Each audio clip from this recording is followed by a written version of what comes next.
The 2023 NBA season has been a turbulent one so far to say the least. Vet-filled teams considered top contenders not long ago, such as the Warriors, Clippers, Lakers, and Heat, have all bottomed out so far this year and are unable to separate themselves from the pack at the moment. It's also been long enough into the season that unless a miracle happens, this is probably where the teams will finish off, maybe just crawling into the playoffs to make an upset. On the flip side of this, as we've mentioned before, a number of young teams with even younger stars have gotten off to a hot start, especially in the West. The Pelicans, Grizzlies, Mavericks, and Nuggets all have average ages in the range of 24 to 26, which is on the younger side for teams fighting for the top of their conference. This also isn't even mentioning the Boston Celtics in the East, who, while technically having the 5th oldest team, have one of the youngest good cores with Tatum, Brown, and Smart, and currently have the best record in the NBA. This, of course, could change, but at the very least, these young teams and players have proven that they're here to stay, and are likely going to be making a big splash come playoffs. This decline of the more known names and teams around the league, and the rapid rise of younger ones, is signaling a true era switch for the NBA. And this is a welcome change, as for a good 10+ year span, we saw a lot of the same faces year after year. The best example of this is LeBron James, who during this era made the NBA Finals 10 times, and on top of that, 8 consecutively from 2011 to 2018. The whole world watched, or at least has heard of, LeBron's NBA dominance at one point or another during this period. It really seemed like he could be the next Mike, especially off the court with how famous he was getting. All said and done, LeBron won 4 rings during his career as the main star of 3 different teams he was on, cementing himself as the figurehead of this recent era. Fast forward 3 years after his most recent championship, and while he's still putting up great stats for a 38-year-old, his current team, the Los Angeles Lakers, are the laughingstock of the league at the moment, at a cool 13th in the West, and LeBron isn't 25 anymore, when he could legitimately solo carry a team to the finals off of sheer willpower. However, the Lakers being a joke isn't all on LeBron, as yet another great example of the passing era is on the Lakers, and is having a much worse time than LeBron. 34-year-old Russell Westbrook has swiftly gone from Mr. Triple-Double back when he was the solo big dog on the Thunder after KD's departure to an actual negative asset these days, due to a mixture of age and injuries stacking up. Westbrook was a guy from the recent era who, while he didn't have any championships or even make it far in the playoffs, had a lot of individual accomplishments, such as 2 scoring titles, 3 assist titles, and an MVP. He was also known as someone who stayed loyal to their organization. All of this got him a lot of screen time and fans in the late 2010s into the early 2020s. But as mentioned previously, Russ has fallen off a bridge in terms of production these days. And how could we talk about LeBron and his buddies on the Lakers without talking about his old arch rivals during his Cavs days, the Golden State Warriors, who won 4 rings from 2015 to 2022 while adding Kevin Durant as a hired gun along the way. This team was, and still is, a homegrown jump shooting team that was almost the exact opposite to whatever super team LeBron had concocted year after year, and had many doubters all the way through their reign of terror.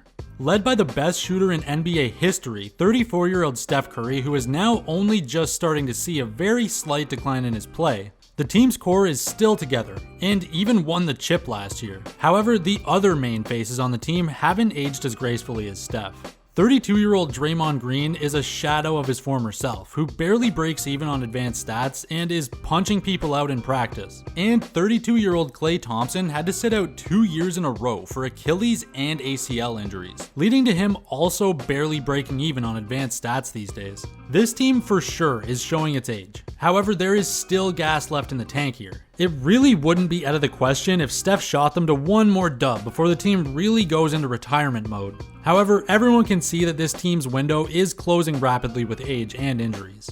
Aside from the Golden State versus LeBron rivalry that we all saw unfold as the main show of the era, there were a lot of unbelievable teams and players who were overshadowed and are looking for their time in the spotlight right now while there's an opening. 33-year-old Jimmy Butler is exactly one of those players, and ever since finding himself as the vet leading the relatively young Miami Heat, has almost tasted greatness while making but ultimately losing the finals in the 2020 bubble season to LeBron's Lakers. And ever since then, the team has struggled to recreate that success, losing in the first round the year after and losing in the conference finals to the much younger core of the Celtics last year. They aren't doing horrible this season at a very mediocre 8th in the East, and honestly could bounce back, as it looks like on a good night they can really beat any team. But they don't seem to have enough good nights at this point, and they might have to make some big structural changes to the team, as it seems the Butler-led Heat have plateaued hard.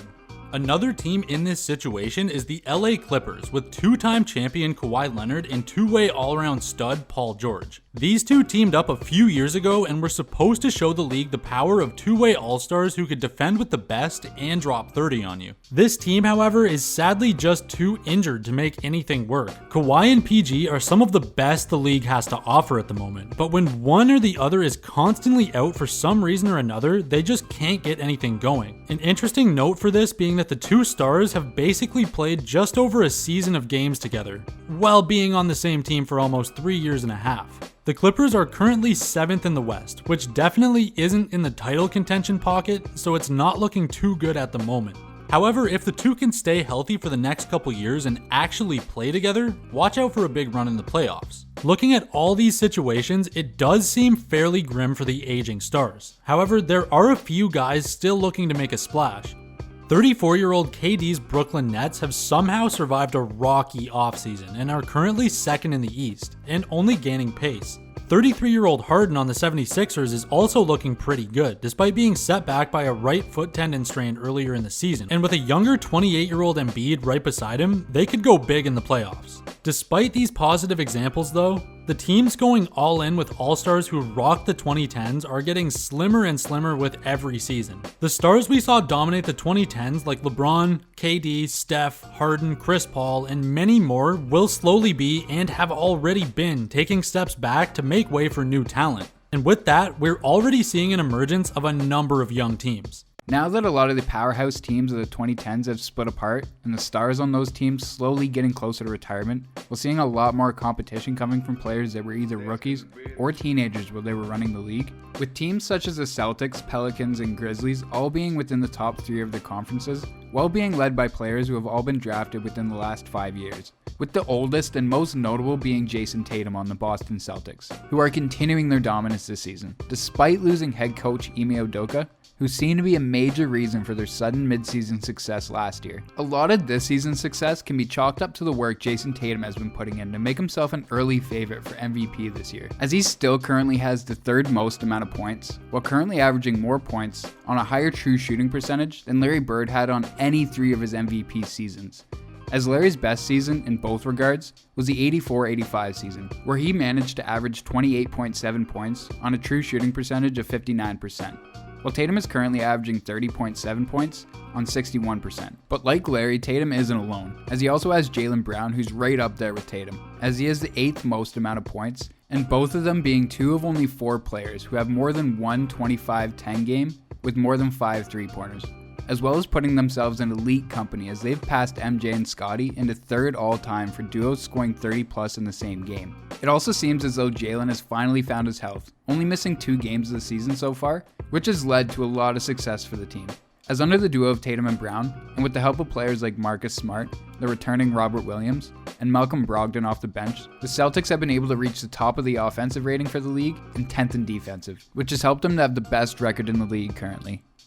Another team that's being led by a young star is the Memphis Grizzlies, who along with Jaws filled with young talent, as they are currently 2nd in the West, but have the 5th youngest team in the entire league, which might be bumped up a little high with outliers like Steven Adams. But this team is still becoming one of the must-watch teams in the league, with highlight after highlight put on by Ja Morant, or Jaren Jackson Jr. sending balls to the 2nd row, as well as the breakout of Desmond Bane, which has helped Ja open up his bag, adding even more playmaking, seeing his assist average take a major jump this year. All of this and more has helped the team see quick success. And with the amazing atmosphere they've been able to build around the team, they've made it extremely difficult for teams coming into Memphis, as the Grizzlies currently have the 3rd best record at home, which is also helped by their increased presence on the defensive end this season, as they've quickly become one of the most dominant defensive teams. And the team still has another future prospect that they've hidden on their bench or in their G League affiliate team, in the form of an undrafted wing, Kenny Lofton Jr., who is putting on a show in his G League appearances, as he's currently averaging 25, 10, and 3, with one of his games being a 29-point, 10-rebound outing, where he shot an efficient 12 of 17 from the field. And with his size and dominant paint presence, he's quickly become a Grizzlies favorite, with some fans already giving him the nickname Baby Zebo. The energy in Memphis is unreal, and they should be a real interesting team to watch come playoff time. Another fun team to watch so far this season would be the Pelicans, who've quickly turned the expectations on what this season would be, as GM David Griffin had seemed to be in the running for worst GM in the entire league. But thanks to moves like the CJ McCollum trade, the discovery of Jose Alvarado, and now this year's drafting of a promising pick in Dyson Daniels, it seems Griffin's plans are finally being laid. Or he happily stumbled upon this team while playing the piano for Zion. But either way, this team's looking good. With the great defense by Herb Jones and Alvarado, and the stacked shooting by Trey Murphy, who's shown the league you cannot leave him open when he's beyond the arc, and of course Zion himself, who up until a few games ago was managing to stay healthy and putting on a clinic as he was averaging 26 points, and doing so as one of the most efficient players in the league, getting his points on a 60.8 field goal percentage, which is good enough for him to be second in the entire league right behind Jokic. All of these assets, and we haven't even mentioned Brandon Ingram or CJ yet, as McCollum is now carrying the lead with both of the stars on the sidelines, as the main three have only managed to suit up for 10 games together this season. But even without the main three playing together, the team has still managed to stay at the top of the West. So hopefully BI returns to the court soon to help keep this league going, and Zion can rest up to come back strong for the playoffs. There are a lot of teams at the top that are being led by, or are just overall filled with a group of young talent that are stacking up against teams with championship DNA. But even though not all young teams and players are seeing the same success as the ones we've previously mentioned, there are teams such as the Orlando Magic, the Rockets, and the Thunder that are putting together young squads that you can see the blueprint for. With the Thunder having SGA, who is currently having an all-NBA level season, putting up 31 points per game this year, and with the Thunder also having another promising asset in the form of Josh Giddey, who's become a good running mate next to Shea, and showing signs of elite passing while having the capability of averaging 10 rebounds in this league. The team also drafted Chet this year, who's been on the sidelines, but another one of their picks from this past draft, Jalen Williams, has been showing real promise as another player that should become a key part of this team's future. We've recently done a video covering Paolo Banchero's rise and early start in this league that touches on his impact on the Magic and the team that they're managing to put together. So let's move on to the Rockets, who are also stacked with potential, as they recently signed KPJ, which seems to be a really smart decision, as he's showing real promise, averaging 25 and 6 with 1.5 steals over the past month, along with Jalen Green, who after having an underwhelming rookie year, is quickly silencing the haters, as he's leading the Rockets team averaging 21.4 points, while also being within the top 20 for total points for the entire league. With other assets like Şengün and the recent draft pick Jabari Smith, the team is stocking up on young talent and should be another exciting one to watch grow over the next few seasons. It had seemed for a period in the mid-2010s that we would watch endlessly as the Warriors and Cavs battled it out in the finals until Steph, KD, and LeBron had finally retired. But then that Cavs team fell apart. Kawhi and the Raptors put an end to the Warriors' three-peat, ultimately ending KD's time with the Warriors, which led the way to usher in a new era where a 26-year-old Giannis led the Bucks to their first championship in 50 years, where they faced off against a Suns team with a 24-year-old shooting guard who led that team in scoring. And then we watched last year as a 24-year-old Jayson Tatum and a 26-year-old Jaylen Brown led the Celtics to the finals, taking a championship-bred Warriors team to Game 6. It's clear there's a shift going on in the league currently, and with the massive amount of talent bringing a massive increase in scoring season over season, it'll be very interesting to see how a lot of these teams end up in the playoff matchups that are in store in the near future. If you stayed to the end, give the video a like, and hit the subscribe button to support the channel, and we'll see you on the next upload.